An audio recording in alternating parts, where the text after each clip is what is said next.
लंबे समय के इंतजार के बाद अंततः सरकार की ओर से वन नेशन वन इलेक्शन का जो विधेयक है उसको सदन में लोकसभा में पेश कर दिया गया है। तो आज इस वीडियो में हम इसी विषय पर विस्तार से बात करेंगे कि आखिर अब आगे क्या चीजें आपको देखने को मिल सकती हैं और इसके साथ साथ वन नेशन वन इलेक्शन क्या है, इसके तमाम डायमेंशन क्या है। यहाँ पर रामनाथ कोविंद समिति का जिक्र आता है।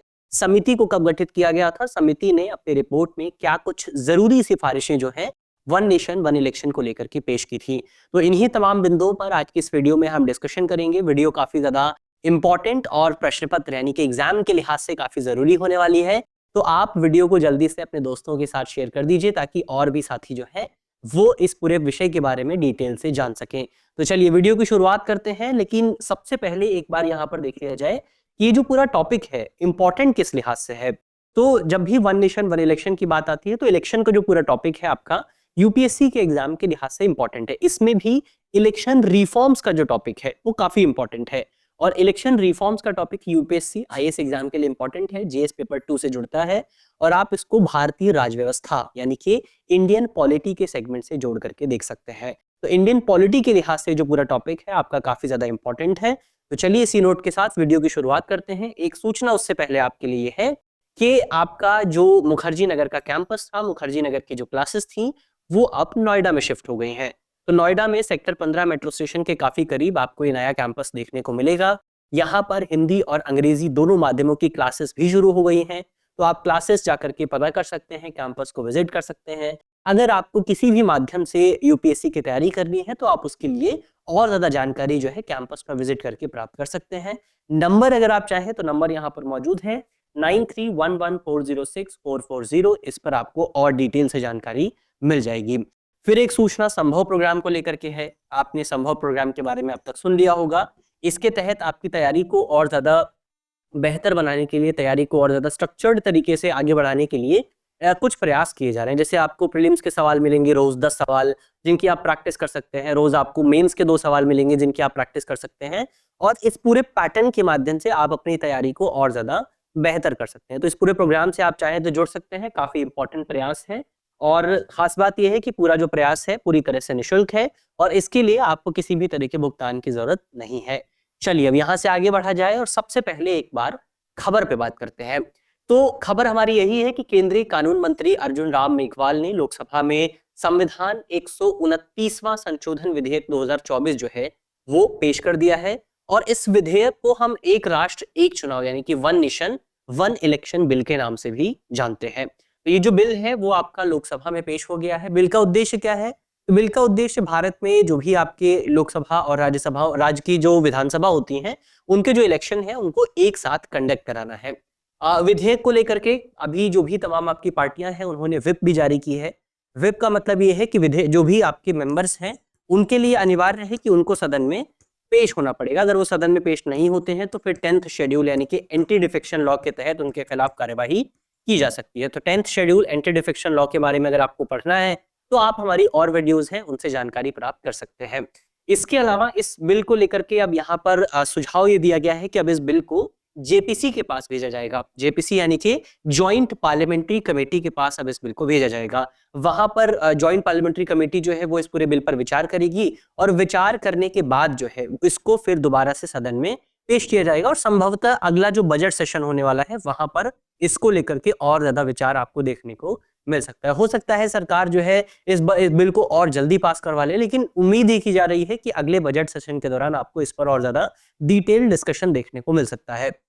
तो ये जेपीसी की बात हुई। जब ये जो पूरा विधेयक है लोकसभा से पारित हो जाएगा तो इस विधेयक को राज्यसभा में भेजा जाएगा और राज्यसभा के बाद विधेयक जो है वो आपका प्रेसिडेंट के पास जाएगा और प्रेसिडेंट की अगर असेंट प्राप्त हो जाती है, अगर सहमति प्राप्त हो जाती है तो फिर ये जो विधेयक है ये आपका एक कानून बन जाएगा। कानून बनने का मतलब ये है कि संविधान में संशोधन होगा और फिर हमारे देश में जो भी तमाम आपके लोकसभा के चुनाव हैं, जो भी राज्य विधानसभाओं के चुनाव हैं, उनको एक साथ आयोजित किया जा सकता है।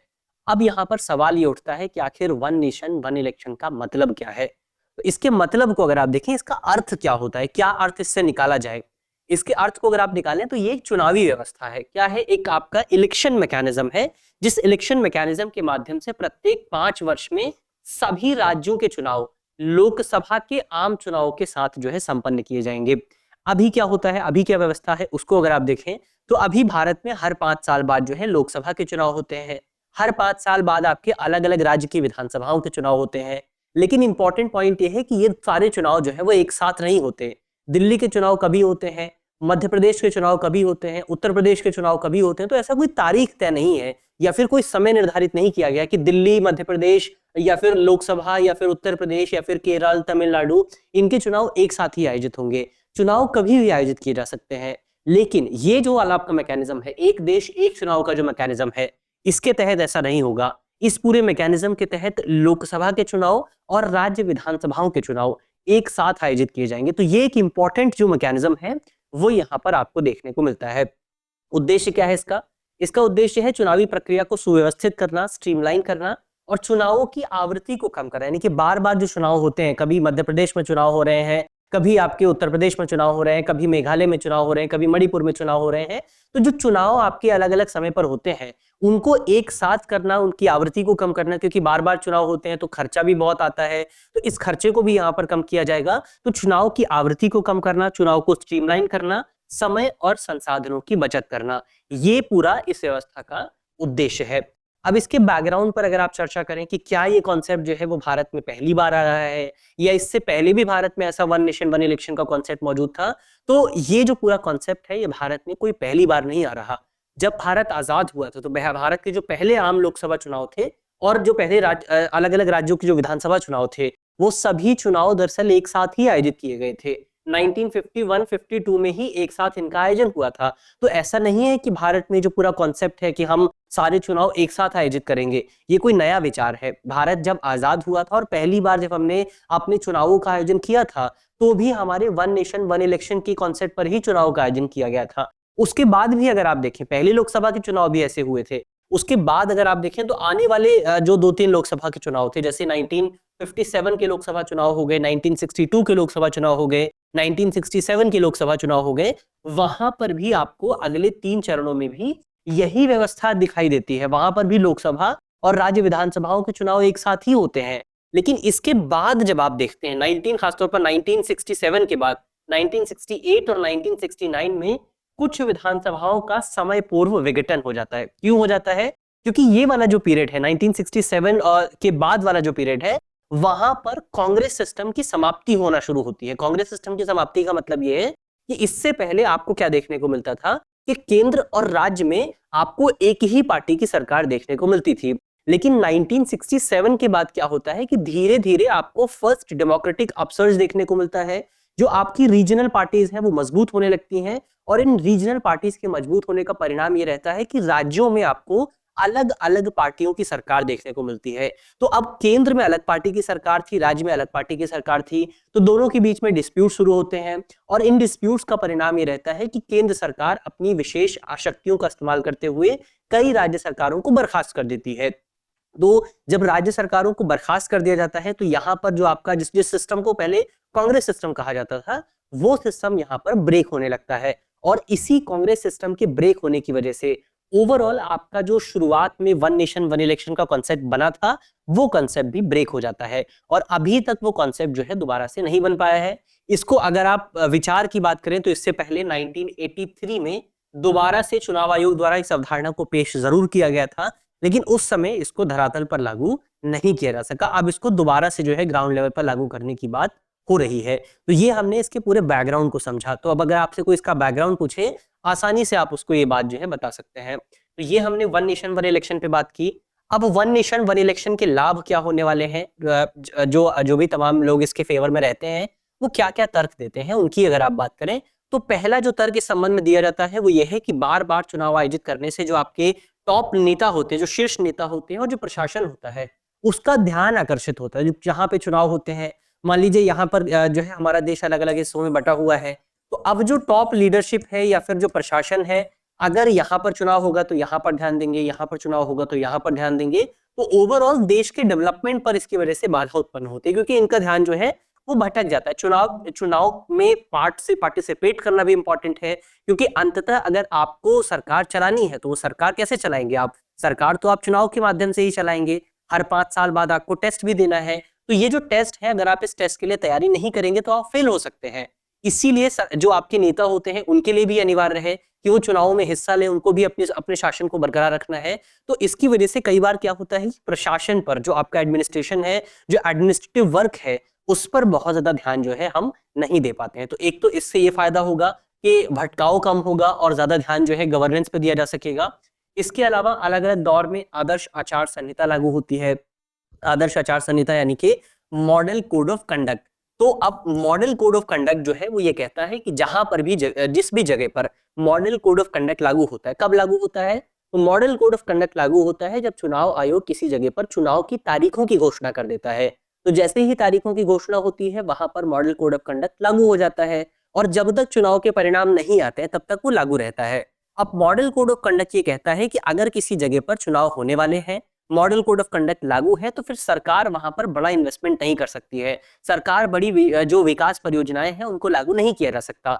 अब अगर अलग अलग क्षेत्रों पे अलग अलग जगह पर चुनाव होते हैं तो फिर हर जगह पर बार बार कभी यहाँ पर एमसीसी लगेगा, कभी यहाँ पर आपका एमसीसी लगेगा, कभी यहाँ पर एमसीसी लगेगा, और इसकी वजह से ओवरऑल आपका अलग अलग जगह पर जो बाधा है, जो डेवलपमेंट का पूरा रिस्ट्रिक्शन है, वो लागू हो जाता है। तो इसकी वजह से ओवरऑल आपका विकास में भी बाधा उत्पन्न होती है। फिर अगर आप देखें तो लागत में भी इससे बचत की जा सकती है, चुनावी अवसंरचना में कमी आपको देखने को मिल सकती है। बार बार चुनाव करने की वजह से बहुत बड़ी मशीनरी की जरूरत पड़ती है, बहुत बड़ा तंत्र स्थापित करना पड़ता है, और इस तंत्र को चलाने के लिए भी आपको लोगों की जरूरत होती है, पैसों की जरूरत होती है, वो पैसा बार बार खर्च होता है। तो इससे आप जो है यहाँ पर लागत को बचा सकते हैं, अपनी अवसंरचना में कमी कर सकते हैं। फिर नागरिकों को भी सुविधा होती है। नागरिकों को किस तरह से सुविधा होती है, तो कभी आपके लोकसभा के चुनाव हो रहे हैं, कभी राज्यों के चुनाव हो रहे हैं, कभी ग्रास रूट लेवल के चुनाव हैं, कभी म्यूनिसिपैलिटी के चुनाव हैं, कभी पंचायत के चुनाव हैं, तो इन तमाम चुनावों की वजह से आम लोगों को जो है असुविधा का सामना करना पड़ता है। लेकिन जब एक साथ चुनाव होंगे तो इस असुविधा को कम किया जा सकता है। फिर अगर आप देखें तो इससे हॉर्स ट्रेडिंग और दल बदल पर भी अंकुश लगाया जा सकता है। हॉर्स ट्रेडिंग का मतलब ये है कि मान लीजिए आपने दो पार्टियों ने यहाँ पर चुनाव लड़ा, 10 सीटों के लिए यहाँ पर चुनाव लड़ा गया, एक पार्टी को 2 सीटें प्राप्त हुई, एक पार्टी को 8 सीटें प्राप्त हुई। तो जिस पार्टी को 8 सीटें प्राप्त हुई वो यहाँ, जिस पार्टी को 2 सीटें प्राप्त हुई वो यहाँ से 6 विधायकों को खरीद लेता है, और अब 8 सीटें जो है वो इसकी हो जाती हैं, 2 सीटें इनकी हो जाती हैं। इसको कहा जाता है हॉर्स ट्रेडिंग, यानी कि जब आप जो है जीतने वाली पार्टी से उम्मीदवारों को खरीद लेते हैं, इसको हॉर्स ट्रेडिंग कहा जाता है। तो इस पूरी व्यवस्था के माध्यम से हॉर्स ट्रेडिंग को भी या फिर दल बदल को भी रोका जा सकेगा। तो ये कुछ बेनिफिट हुए जो कि आपके वन नेशन वन इलेक्शन के मौजूद हैं। अब वन नेशन वन इलेक्शन का विरोध किस आधार पर किया जाता है उसको अगर आप समझे, इसके विपक्ष में क्या तर्क दिए जाते हैं, उनकी अगर आप बात की जाए तो सबसे पहली समस्या यही है कि इसको लेकर के कॉन्स्टिट्यूशनल जो कंसर्न्स हैं वो मौजूद है। क्योंकि अगर आपको ये करना है, अगर आपको राज्यों और लोकसभा के चुनाव एक साथ आयोजित करने हैं, तो इसके लिए आपको संविधान में बदलाव करना पड़ेगा, और संविधान में बहुत आसानी से आप बदलाव नहीं कर सकते हैं। आपको राज्यों की अनुमति भी लेनी पड़ेगी, क्योंकि यहाँ पर राज्यों का मामला भी शामिल है। उसको अभी हम आगे देखेंगे कि रामनाथ कोविंद कमेटी ने इसको लेकर के क्या सुझाव दिए हैं, उन सुझावों पर भी हम बात करेंगे, और अच्छे सुझाव दिए गए हैं। तो एक तो संवैधानिक चिंताएं आपकी मौजूद है। फिर अगर आपका मध्यकाल में किसी असेंबली का पतन हो जाता है, किसी असेंबली का पतन जो है वो मध्य कार्यकाल के बीच में हो जाता है, मान लीजिए आपने एक राज्य जो है लोकसभा के चुनाव आयोजित करवाए, आपने स्टेट असेंबलीज के चुनाव आयोजित करवाए, और इसमें से एक स्टेट असेंबली के जो है आपकी बीच में ही समाप्त हो जाती है, वहां पर नो कॉन्फिडेंस मोशन आ जाता है, तब आप क्या करेंगे? तो ऐसी व्यवस्था में क्या किया जाएगा, ऐसे सिनेरियो में क्या होगा, ये भी एक बड़ी समस्या है। इसके अलावा वन नेशन वन इलेक्शन को लागू करने में लॉजिस्टिक की समस्या भी एक बार कई बहुत ज्यादा बताई जाती है कि आपको बहुत सारी वीवीपैट मशीनों को लेकर के आना पड़ेगा, ईवीएम मशीनों को लेकर के आना पड़ेगा, आपकी जो सिक्योरिटी पर्सोनल्स है उनकी जरूरत आपको बहुत ज्यादा पड़ेगी। तो लॉजिस्टिक की भी बहुत बड़ी समस्या है।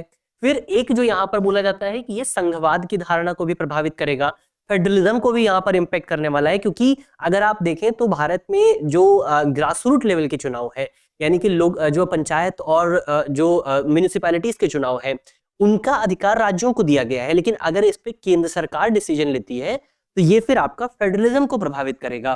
तो ये फेडरलिज्म का इस यहाँ पर एक इशू मौजूद है। फिर इसके अलावा केवल राष्ट्रीय मुद्दों पर चर्चा होना, ये मेरा अनुमान है कि सबसे बड़ी समस्या यहाँ पर इसकी वजह से पैदा हो सकती है। इन समस्याओं को तो आप दूर कर सकते हैं, लेकिन ये एक बहुत बड़ी समस्या है जो कि आपको देखने को मिलने वाली है। थोड़ा सा इसको अगर आप समझें तो अभी क्या होता है, मान लीजिए अभी आपके लोकसभा के चुनाव जब आयोजित होते हैं, 2024 में जब चुनाव हुए थे तो चुनाव में क्या हुआ था, तो आपने अगर वोट दिया था तो आपने कौन से मुद्दों पर वोट दिया था? आपने जो है वो नेशनल इश्यूज पर वोट दिया था, राष्ट्रीय मुद्दों पर वोट दिया था। अब मान लीजिए लोकसभा के चुनाव हुए, अब मान लीजिए आप किसी राज्य में हैं, राज्य विधानसभा के स्टेट असेंबली के चुनाव होने वाले हैं। तो स्टेट असेंबली के चुनाव में क्या होता है कि आप राष्ट्रीय मुद्दों पर वोट नहीं करते हैं, आप जो है अपने रीजनल इश्यूज पर वोट करते हैं। आपके क्षेत्रीय मुद्दे क्या है, आप उस पर वोट करते हैं। आपके घर के पास जो है कौन सी सुविधाएं हैं या नहीं है, आप उसके आधार पर वोट करते हैं। जबकि आप जब नेशनल इलेक्शंस की बात करते हैं, जब आप लोकसभा के इलेक्शंस की बात करते हैं, तो आप राष्ट्रीय मुद्दों पर वोट करते हैं। यानी कि अगर इन्फ्लेशन का इशू है तो इन्फ्लेशन का इशू आपका यहां पर आने वाला है। जब आप महंगाई के मुद्दे पर वोट करते हैं तो फिर आप लोकसभा के इलेक्शन में आप महंगाई के मुद्दे पर वोट करते हैं। लेकिन आपके घर पे कहीं सड़क नहीं बनी हुई है, आपके घर पे कहीं जो है कूड़ेदान मौजूद नहीं है, तो अगर आप इसको देखें तो ये आपके रीजनल इश्यूज हो जाते हैं। और ये आपका स्टेट असेंबली का इशू है, या फिर आपका ग्रास रूट लेवल के जो चुनाव होते हैं, ग्रास रूट जो डेमोक्रेसी है उसके जो चुनाव होते हैं, वो आपके रीजनल इश्यूज होते हैं। लेकिन अधिकांश एक्सपर्ट्स और जो तमाम राजनीतिक दल है उनको डर ये रहता है कि जग अगर आपका इन दोनों इलेक्शंस को मिला दिया जाता है, यानी कि अगर आपका जो लोकसभा के इलेक्शन है और जो स्टेट असेंबली के इलेक्शन है, अगर ये एक साथ आयोजित होते हैं, तो इसकी वजह से आपके जो रीजनल इश्यूज हैं वो दब जाएंगे। कोई भी व्यक्ति जो है आपका क्षेत्रीय मुद्दों पर वोट नहीं करेगा और सभी लोग जो है वो आपका नेशनल इश्यूज पर वोट करेंगे, यानी कि राष्ट्रीय मुद्दों पर ज्यादा वोटिंग आपको देखने को मिलने वाली है। तो ये एक इसके विरोध में जो है एक बहुत प्रबलता से इस तर्क को पेश किया जाता है। ये हमने इसके विरोध के तर्कों की बात की। अब रामनाथ कोविंद कमेटी की अगर आप बात करें तो इस कमेटी को कुछ जनरल बातें देख लें यहाँ पर। इस कमेटी को 2 सितंबर 2023 को बनाया गया था और कमेटी ने को 14 मार्च को इस 2024 की जो 14 मार्च है उसमें कमेटी ने हमारी राष्ट्रपति को अपनी रिपोर्ट पेश की थी। 191 दिनों तक कमेटी ने विचार विमर्श किया, तमाम एक्सपर्ट्स और राजनीतिक दलों से बातचीत की गई और तकरीबन 18,626 पन्नों की एक रिपोर्ट जो है वो तैयार की गई।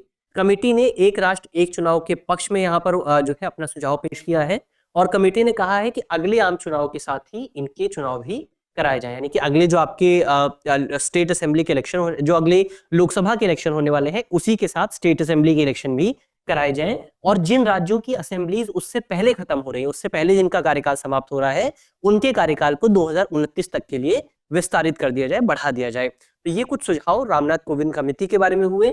अब कमेटी के कुछ इंपॉर्टेंट रिकमेंडेशंस की बात करें, यानी कि कमेटी ने जिन समस्याओं की हमने बात की थी, उन समस्याओं को सुलझाने के लिए कमेटी ने क्या रिकमेंडेशन दिए हैं, उनको अगर आप देखें तो सबसे पहले कमेटी ने जैसे एक जो समस्या थी वो इस बात को लेकर की थी कि हमें कॉन्स्टिट्यूशनल अमेंडमेंट करना पड़ेगा। इसको लेकर के कमेटी ने क्या बताया है, तो कमेटी ने दरअसल इसको लेकर के क्या कहा है कि हमें इसको लेकर के एक कॉन्स्टिट्यूशनल अमेंडमेंट आने की जरूरत तो है, इससे तो आप इनकार नहीं कर सकते हैं। कमेटी ने कहा है कि आप एक कॉन्स्टिट्यूशनल अमेंडमेंट मत लेकर के आइए, आप 2 अमेंडमेंट लेकर के आइए। एक अमेंडमेंट जो है वो आपका लोकसभा प्लस स्टेट असेंबलीज का होने वाला है और एक जो आपका अमेंडमेंट होगा वो पंचायतों और म्यूनिसिपैलिटीज का होने वाला है। तो 2 अमेंडमेंट आपको लेकर के आने हैं, एक लोकसभा और स्टेट असेंबलीज का और एक पंचायतों और म्यूनिसिपैलिटीज का। अब यहाँ पर इन्होंने कहा है कि इनके चुनाव तो आपको एक साथ कराने हैं और इनके जो चुनाव है वो इसके 100 दिन बाद आपको कराने हैं। अब यहाँ पर अगर हम देखें कि क्या कहा गया, इसको पास कैसे कराया जाएगा, उसको लेकर के कमेटी ने क्या कहा है कि अगर आप ये वाला लेकर के आते हैं, जब आप ये वाला अमेंडमेंट लेकर के आएंगे तो इसको पास करने के लिए आपको जो संविधान संशोधन आप लेकर के आएंगे उसके लिए आपको राज्यों की जरूरत नहीं पड़ेगी, उसको आप केवल स्पेशल मेजॉरिटी के माध्यम से अपने लेवल पर, केंद्र के लेवल पर यानी कि लोकसभा और राज्यसभा के लेवल पर पारित कर सकते हैं। लेकिन ये जो दूसरा वाला जो आपका आप कह सकते हैं कि पंचायत और म्युनिसिपैलिटीज वाला है, इसको जब आप लेकर के आते हैं तो इसके लिए आपको स्पेशल मेजॉरिटी प्लस आपको हाफ स्टेट्स की भी जरूरत पड़ेगी। हाफ स्टेट्स की जो विधानसभा, जो आपकी विधानसभाएं हैं, उनकी अनुमति की भी जरूरत पड़ेगी। तो आप अगर लेके आने चाहते हैं तो दोनों को एक साथ मत लेकर के आइए, आप दोनों को अलग अलग लेकर के आइए। सबसे पहले आप इसको पेश करिए और अभी सरकार ने क्या किया है, अभी सरकार ने इस वाले को पेश किया, जो आज पेश हुआ है वो ये वाला पेश हुआ है। इसके लिए राज्यों की अनुमति की जरूरत नहीं पड़ेगी, तो आप बिना राज्यों की अनुमति के भी इसको पारित कर सकते हैं और लोकसभा और राज्यसभा दोनों में ही मौजूदा जो पार्टी है उसको बहुमत प्राप्त हुआ, उसके पास बहुमत मौजूद है, तो इसको तो आसानी से पारित किया जा सकता है। यानी कि राज्य और केंद्र के चुनाव जो है वो तो एक साथ किए जा सकते हैं। ग्रास रूट लेवल के इलेक्शंस की अगर आप बात करें तो इसके लिए राज्यों की अनुमति की जरूरत पड़ेगी और उसको वो है जो है बाद में पेश किया जाएगा। एक तो सोल्यूशन यहां से निकल करके आ जाता है आपका कि आपको 2 संविधान संशोधन जो है वो पेश करने हैं। दूसरा सुझाव जो दिया गया है वो है आपका ये सिंगल इलेक्टोरल रोल और सिंगल आइडेंटिटी कार्ड को लेकर के। तो यहाँ पर ये कहा गया है कि ओवरऑल जो आपका केंद्र के चुनाव जो होते हैं, राज्य के चुनाव जो है और जो ग्रास रूट लेवल के चुनाव है, इन तीनों चुनावों में वर्तमान समय में अलग अलग इलेक्टोरल रोल का इस्तेमाल होता है। लेकिन समिति ने अपने रिपोर्ट में ये कहा है कि हमें इसके लिए अलग अलग नहीं बल्कि एक ही इलेक्टोरल रोल और एक ही पहचान पत्र को इस्तेमाल करना चाहिए। ये भी एक अच्छा सुझाव है। इसके अलावा और सुझाव अगर आप देखें तो एक जो समस्या थी वो हंग असेंबली को लेकर के थी कि अगर समय से पहले किसी सदन को बर्खास्त कर दिया जाता है, ऐसी सिचुएशन में क्या होगा। तो ऐसी सिचुएशन के लिए समिति ने अपनी रिपोर्ट में कहा है कि सदन में अविश्वास की स्थिति में, यानी नो कॉन्फिडेंस की स्थिति में, अविश्वास प्रस्ताव या इसी तरह के राजनीतिक परिदृश्य की स्थिति में सदन को शेष अवधि के लिए पुनर्गठित करने के लिए नए चुनाव कराए जाएंगे। क्या मतलब हुआ इसका? इसको अगर आप समझे, मान लीजिए अभी क्या है, अभी आपका मान लीजिए 2024 चल रहा है, एक सिनेरियो आप मान करके चलिए। अगर मान लीजिए अभी ये लागू हो जाता, मान लीजिए 2019 में प्रस्ताव आता और 2024 से वन नेशन वन इलेक्शन लागू हो जाता, तो 2024 से क्या होता, आपकी जो लोकसभा के चुनाव है और जो स्टेट असेंबलीज के चुनाव है एक साथ आयोजित होते और इसके बाद आता 2029।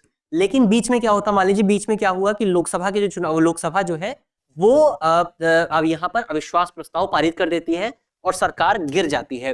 तो ऐसी सिचुएशन में जो रिपोर्ट जो समिति ने कहा है वो ये कहा है कि जो अगले चुनाव होंगे, मान लीजिए 2027 में सरकार गिर जाती है, तो 2027 में अगर सरकार गिरती है तो नए सिरे से चुनाव आयोजित होंगे। लेकिन जो नई सरकार बनेगी वो नई सरकार 5 साल तक काम नहीं करेगी। वो नई सरकार जो है वो केवल शेष अवधि तक ही काम करेगी, यानी जितना भी समय यहाँ पर बचा हुआ है उतने समय तक काम करेगी और उसके बाद 2029 में दोबारा से नए सिरे से चुनाव आयोजित किए जाएंगे। तो ये रिकमेंडेशन जो है समिति द्वारा दी गई है। राज्यों के मामले में भी यही होगा। मान लीजिए कोई राज्य है, एग्जाम्पल के तौर पर आप बिहार ले सकते हैं।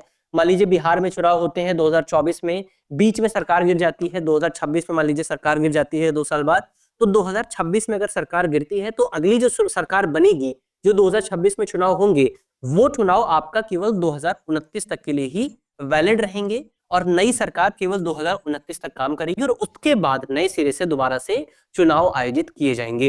तो ये रिकमेंडेशन आपका यहाँ पर रामनाथ कोविंद कमेटी द्वारा दी गई थी। तो इन रिकमेंडेशंस पर हमने बात कर ली है। बाकी लॉजिस्टिक्स को लेकर के अगर आप बात करें तो लॉजिस्टिक्स को लेकर के समिति का कहना है कि इसको एक बड़ा इशू हमें नहीं मानना चाहिए, बल्कि यहाँ पर हम और ज्यादा वीवीपैट मशीन बना सकते हैं, और ज्यादा ईवीएम्स बना सकते हैं, और ज्यादा जो आपके सिक्योरिटी पर्सोनल्स हैं उनको यहाँ पर हायर किया जा सकता है। बाकी उसको लेकर के कोई समस्या हमारे सामने मौजूद नहीं है। तो ये ओवरऑल कुछ इंपॉर्टेंट पॉइंट यहाँ पर वन नेशन वन इलेक्शन को लेकर के हुई जिन पर हमने डिस्कशन किया।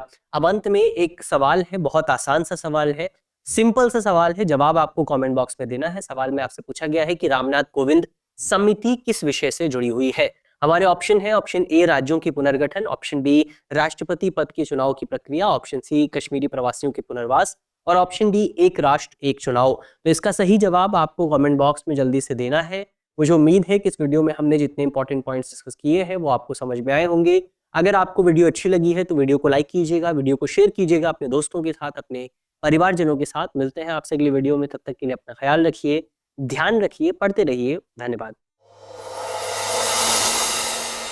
डियर व्यूअर्स, अपने एग्जाम की तैयारी को और बेहतर करने के लिए हमारे चैनल को लाइक, शेयर और सब्सक्राइब करना न भूलें।